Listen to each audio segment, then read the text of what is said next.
So all the biochemical reactions that happen in our body require energy. So whatever, even if you are actually sleeping, there will be a lot of energy utilized, because just for breathing, you require energy. So where do we get this energy? And the energy is always in the form of ATP. So the transformation of energy in the living organisms is actually bioenergetics.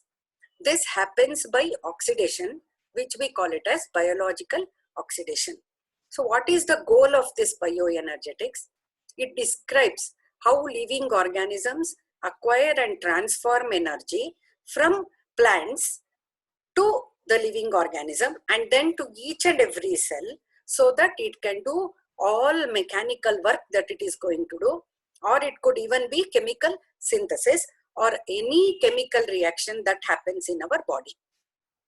We know that whenever I say chemical reaction, it is nothing but breaking and making of bonds.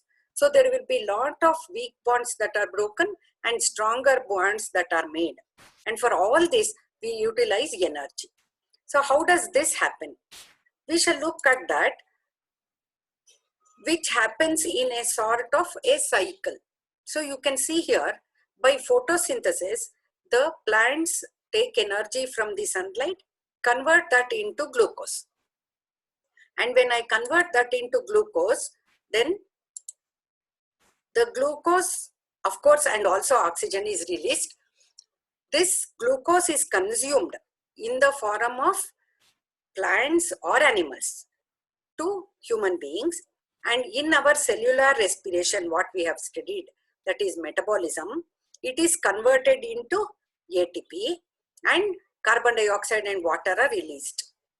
So this goes back again into the nature, and so this continues. So this is a cyclic process. Now what happens for us to get the ATPs is the final stage, what we are going to study in this chapter, which is called as biological oxidation.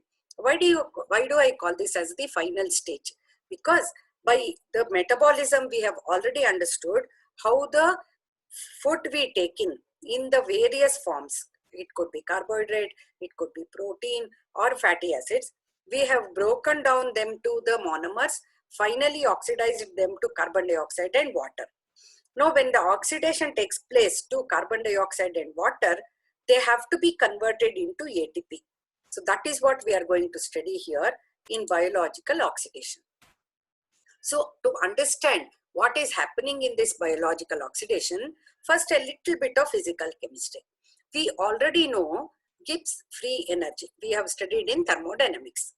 And what is this Gibbs free energy? Gibbs free energy is nothing but the energy that is available to do work. So it is that energy which can be utilized to do work, which we represent as delta G. You also know it is the change in free energy which is more important and not the free energy itself. Therefore, the free energy is what, the change in the free energy, that is delta G, is what we are going to determine.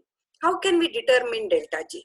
From thermodynamics, we know that the free energy change, that is the delta G, is given by minus RT ln K equilibrium.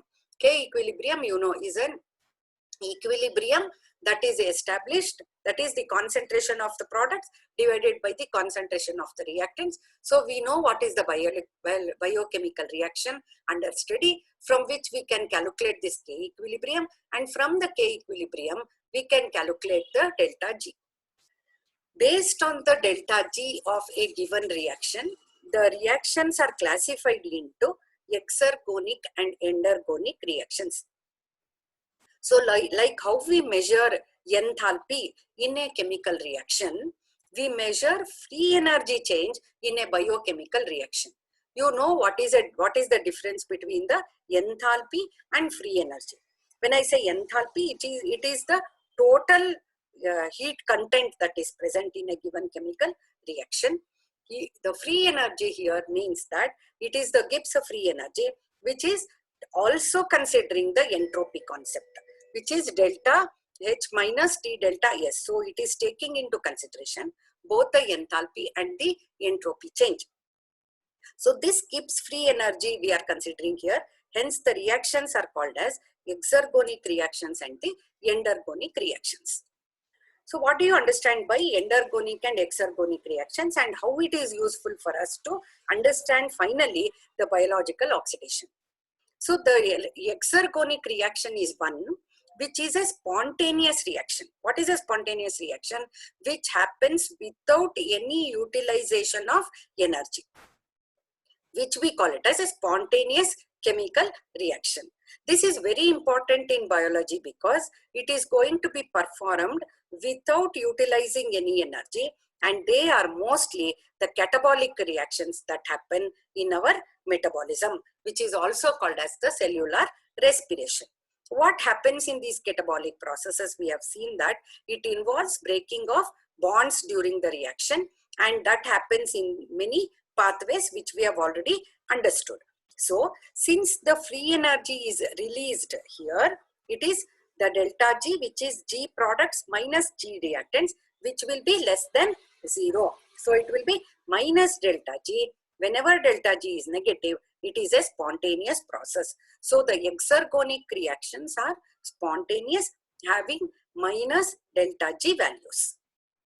What are endergonic reactions? They are opposite to the exergonic reactions. So the endergonic reactions require energy to happen. So they are non-spontaneous in reaction. Most of the anabolic reactions, like the photosynthesis, which synthesizes the glucose, or the protein synthesis, and the DNA, they are all endergonic reactions which require energy. And all the exergonic endergonic reactions we are considering here is at constant pressure and temperature.